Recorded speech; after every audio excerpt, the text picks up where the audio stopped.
Vous pensiez que Tron était le premier film avec de l'image de synthèse? Que le morphing était apparu pour la première fois au cinéma avec Willow? Que Pixar ne faisait que des courts-métrages avant Toy Story? Que Disney était les premiers à intégrer de la synthèse dans leurs films d'animation? Pauvre naïf. Bienvenue dans CGM, l'émission qui retrace pour vous les débuts de l'image de synthèse au cinéma. Malgré l'échec de Future World, l'image de synthèse va connaître son premier essor à la fin des années 70. Ainsi, après 1976, ce ne sont pas moins de 4 films qui vont utiliser des effets générés par ordinateur. Néanmoins, hormis le fameux logo 3D de Superman en 1978, ces effets seront bien moins élaborés que la tête de Peter Fonda que je vous présentais dans l'épisode 2 de CGM. Mais qui dit effet simple ne veut bien sûr pas dire effet raté, et c'est en ce sens que j'ai décidé non pas de vous présenter un film, mais bien plusieurs qui utilisent une technique bien précise de rendu d'image 3D, le wireframe ou fil de fer en français. Mais alors, qu'est-ce que ce nom barbare ayant pour plus proche parent la clôture d'un champ de blé OGM ? Eh bien, c'est la plus simple représentation possible d'une image calculée en 3 dimensions sur ordinateur, celle qui ne demande virtuellement aucune ressource matérielle et, surtout, celle qui vient crier au visage du spectateur « Je proviens d'un ordinateur ». Et croyez-moi, à une époque où un réalisateur veut montrer un super ordinateur de la mort qui tue du futur, eh bien ça en jette encore pas mal. Seulement voilà, si le logo qui tourne actuellement derrière moi était généré en un claquement de doigts sur une machine actuelle, c'était loin d'être le cas il y a près de 40 ans de cela. Nous sommes alors en 1977, et un long métrage se déroulant dans une galaxie lointaine, très lointaine, vient de sortir aux USA. Son nom, Star Wars.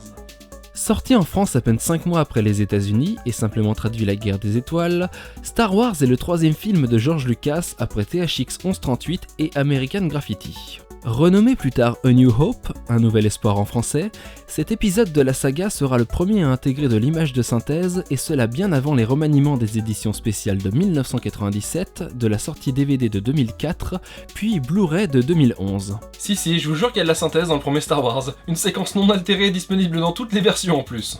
C'est un jeune homme de 24 ans, Larry Kuba, qui a d'ailleurs réalisé l'effet à lui seul. George Lucas l'avait alors engagé après avoir visionné l'un de ses courts-métrages abstraits, First Fig, dans le but de créer une séquence en images de synthèse de qualité comparable aux effets spéciaux de la toute jeune Industrial Light and Magic. Malheureusement, avec le retard pris par ILM sur Star Wars, Larry Kuba dut se contenter de digitaliser point par point des photos des décors dans l'ordinateur, un DEC PDP-11, machine leader dans les années 70. Pour vous donner une idée, ce mini-ordinateur opérait en 16 bits et était équipé de 4 kilooctets de mémoire vive, ce qui, pour l'époque, permettait de travailler avec des applications en temps réel ainsi que de coder en assembleur. Et attention, je dis bien mini-ordinateur et non pas micro-ordinateur. Un mini, c'était ça, tandis qu'un micro-ordinateur, c'était ça. Chaque partie scannée était ensuite assemblée dans un bloc en forme de U qui, monté avec une cinquantaine d'autres, permettait de reconstituer la fameuse tranchée de l'étoile noire. Néanmoins, comme celle-ci ne pouvait clairement pas être rendue dans son intégralité sur les machines de l'époque, Larry Kuba prit la décision de n'afficher que 5 blocs à la fois pour simuler du mouvement, créant à son insu un effet indésirable encore connu aujourd'hui sous le nom de clipping. 2 minutes étaient alors nécessaires à l'ordinateur pour calculer une seule image de la tranchée en mouvement, image ensuite capturée sur pellicule via son exposition à une caméra.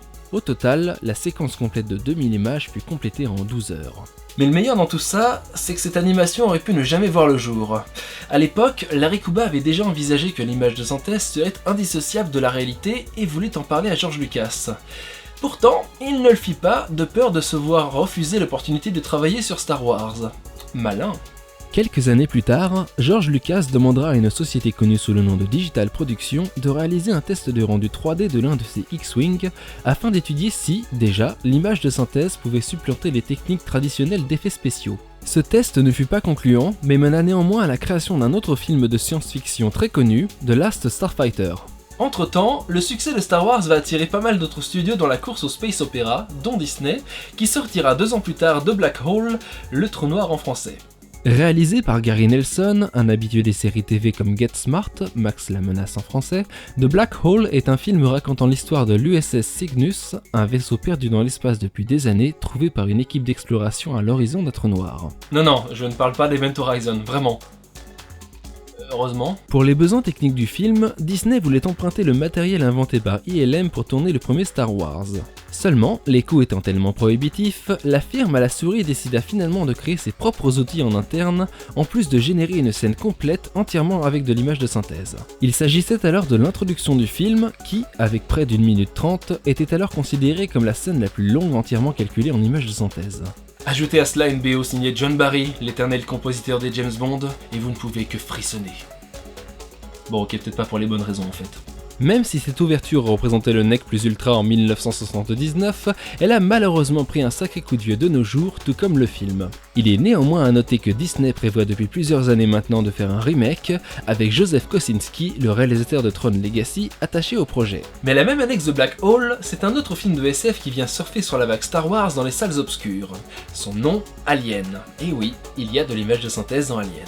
Sous-titré le 8e passager pour sa sortie française de septembre 1979, Alien est le second film de Ridley Scott et, surtout, son premier succès critique et commercial mondial. Tourné pour un budget d'environ 10 millions de dollars d'alors, le long métrage en rapportera plus de 100 dans le monde grâce à son ambiance oppressante et surtout sa créature, le xénomorphe. Cependant, peu de gens sont loin de se douter que ce premier opus de la saga contenait une scène avec plusieurs plans générés en images de synthèse. Alors bien sûr, on est très loin des aliens en 3D d'Alien la Résurrection. Il s'agissait alors de la scène d'atterrissage du vaisseau spatial Nostromo sur la planète Acheron. Pourtant, à l'origine, cette animation en wireframe devait être beaucoup plus complexe que ce qui apparaît sur ces images. L'auteur de l'effet, Alan Sutcliffe, voulait à la base digitaliser une miniature de terrain réalisée en polystyrène afin de pouvoir montrer la scène sous plusieurs angles. Mais avec une mémoire vive limitée à 1 mégaoctet sur sa machine de rendu, un Prime 400, ses ambitions resteront malheureusement irréalisables. Alan Sutcliffe établit alors une méthode d'affichage grâce au langage Fortran permettant de générer aléatoirement des calques de dénivelé en images de synthèse 2D. Assemblés et par une utilisation ingénieuse de l'effet de parallaxe vertical, ces calques 2D donneront finalement l'illusion d'un véritable terrain en 3 dimensions sur les écrans de contrôle du Nostromo. On retrouve également des parties non utilisées pour cette séquence dans Blade Runner, un autre film de Ridley Scott sorti en 1982. Mais le wireframe, c'est aussi une bonne dose de système D. En témoigne la première aventure de Snake Plissken, j'ai nommé Escape from New York. Renommé New York 1997 à sa sortie française de juin 1981, soit environ 2 semaines avant les États-Unis, Escape from New York est le 7e film du maître John Carpenter. Il marque également la seconde collaboration du réalisateur avec l'acteur Kurt Russell, dont sa performance inspirera quelques années plus tard un certain Hideo Kojima. Call me Snake. Le pitch est simple mais efficace. 1997, alors que New York est devenue une prison de haute sécurité, Air Force One est détourné avec le président à son bord pour s'écraser sur l'un des immeubles de la ville. Toute ressemblance avec les événements du 11 septembre 2001 est parfaitement fortuite. Un renégat, Snake Plissken, est donc appelé en renfort pour retrouver le président et le ramener sain et sauf pour un sommet des nations. Pour ce faire, il va infiltrer la Grande Pomme par les airs en utilisant un ULM pour se poser sur le toit d'une des tours du World Trade Center. C'est là qu'intervient l'image de synthèse. Ou pas. John Carpenter a bel et bien utilisé la technique du wireframe, mais uniquement pour reproduire le toit des anciennes tours jumelles du World Trade Center. Pour le reste de la ville, ce n'est en réalité qu'une simple maquette avec des bandes réfléchissantes, astucieusement placées sur les gratte-ciel pour donner l'illusion de l'image de synthèse au spectateur. C'était simple, ingénieux, et ça ne venait surtout pas gonfler les 6 millions de dollars du budget du film. Un véritable tour de force. Bien que l'image de synthèse va évoluer dans les années qui vont suivre, le rendu wireframe restera très utilisé dans de nombreux films comme Tron, The Running Man, Hardware ou encore Fortress. Dans le prochain épisode de CGM, vous découvrirez la première représentation d'un corps humain entièrement généré en images de synthèse avec Looker, daté de 1981. D'ici là, n'hésitez pas à me suivre sur Twitter, @Gorkab, sur ma page Facebook, GorkabNetrix, à partager la vidéo et surtout à la commenter. Ciao!